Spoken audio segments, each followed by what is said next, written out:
Phải đâu?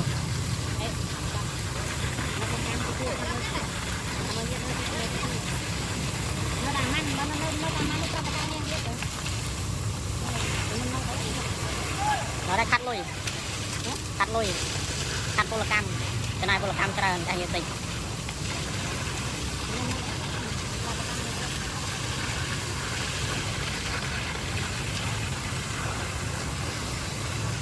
Cái tham phong cài coi nuôi điện, chăm ta đây, coi lại những chặt, ăn cà phê lang tô mày vậy, chăm ta đây, ăn coi chậm chậm, nào trao.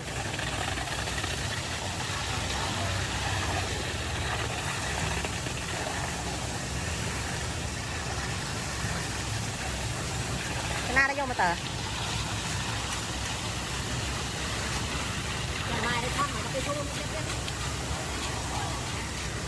Tao thoát em cho video trôn rồi. Đã quay rồi. Thôi cái đâu nhỉ?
Mới bông cái đã bông mà đã trăm là ngay la nữa.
Bà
rồi nhẹ xong không?